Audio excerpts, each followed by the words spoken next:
Setelah itu Bu gimana lanjutannya? Jadi itu memberitakan yang Ya, ya. Terus saya masuk ke Sawito Bu ya.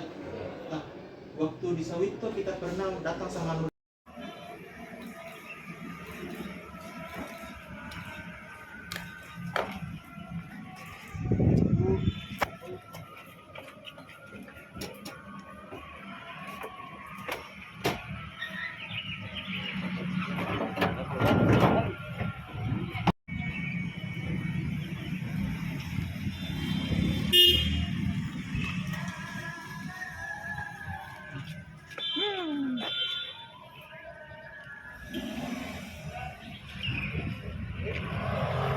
Kalau dalam bahasa Arab al-hasbu, dia harusnya menahan, digadekan itu menahan, dia sebagai jaminan. Nah, jadi untungnya di syariah ini hanya barang emas dan barang logam berlian saja yang menjadi bahan untuk jadi pegadaiannya, bukan barang motor, bukan barang dan sebagainya. Dia hanya emas dan berlian. Nah, disinilah jadi kita memudahkan untuk menghitung. Jadi untuk sementara kita menghitung dengan internal SPI yang tadi kerugian mencapai dengan 3.171.709.693 rupiah. Jadi teman-teman, itu aja yang dapat saya sampaikan. Untuk kronologisnya nanti bisa disampaikan lagi kepada asisten maupun asisten bisa dikomunikasikan. Demikian, kalau ada pertanyaan nanti kita lanjutkan ini.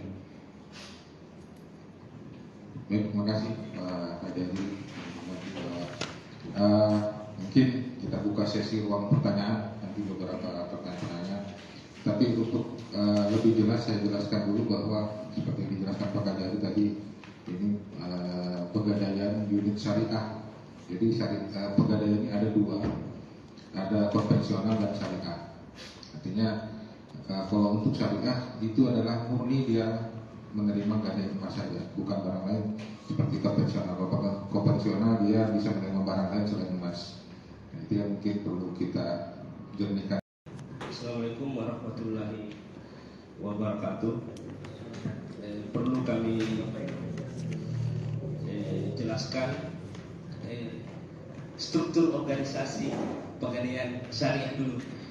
Jadi struktur organisasi pegadaian syariah itu cuma tiga orang dalam satu unit: kepala, kasir, security. Tapi ada satu, tapi karena kekurangan jabatan maka dirangkaplah oleh kepala unit ULP. Kebetulan tersangka kita hari ini ANN itu merupakan kepala unit UPS Jampue pada tahun 2021 dan kepala unit UPS Sawito pada tahun 2022. Seperti itu. Kemudian membuat gadai fiktif dengan cara menggunakan identitas orang lain, yaitu si tersangka memakai KTP orang yang ada di tangannya, kemudian dia mengisi sendiri formulir gadai. Dia melakukan taksiran sendiri seolah-olah ada barang. Seperti itu. Begitu modusnya. Kemudian setelah itu dia ambil sendiri itu uangnya. Dia lakukan untuk kepentingan pribadinya, seperti itu.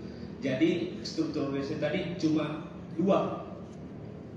Kepala selaku penaksir barang, selaku pengelola barang gadai, dan kasir. Kasir ini cuma apa? Sebagai juru bayar. Kalau kepala sudah ACC dan lain sebagainya, kasir langsung membayar sesuai yang ditaksir oleh kepala, seperti itu. Kurang lebih seperti itu kronologisnya. Kemudian Di sini terdapat 57 potong barang jaminan yang dilakukan penaksiran lebih dari 50%, kurang lebih kronologisnya seperti ini. Umpamanya barang ini harga 1 gram emas, dia naikkan jadi 1,5 gram. Seperti itu. Jadi misalnya kalau emas yang digadaikan orang itu 1 gram, dia buat seolah-olah 1,5 gram. Jadi misalnya ini emas harganya 1 juta, karena jadi 1 juta kalau dia naikkan fiktif markup setengah, berarti 1,5 juta, kurang lebih seperti itu. Kalau yang di bawah 50% berarti tidak cukup setengah dia markup, tapi antara 10 sampai 50%.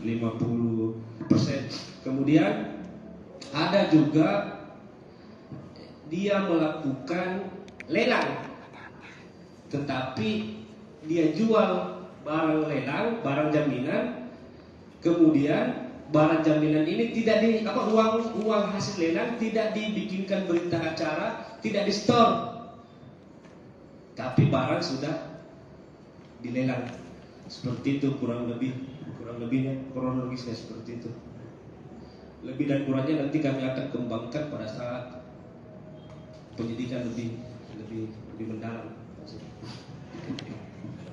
Jadi teman-teman sekalian bahwa RN ini memang dialah sebagai pengelola, dialah sebagai penentu, dialah sebagai penaksir, gitu. Jadi juru bayar itu kalau sudah ditentukan dari atas, dia tidak ada wewenang untuk tidak membayarnya. Jadi si ARN inilah yang menentukan semuanya. Dialah yang menentukan barang itu. Kalau bilang 1 gram jadi 2 gram, atau barang yang emas kadarnya 23 jadi 24, dialah yang menentukan itu. Dan dialah yang memberikan harga itu, dan dialah yang menentukan untuk juru bayarnya.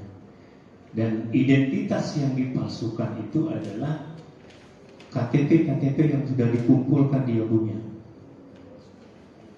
Iya, di antaranya keluarganya sendiri dipakai untuk melakukan transaksi-transaksi emas-emas fiktif tersebut.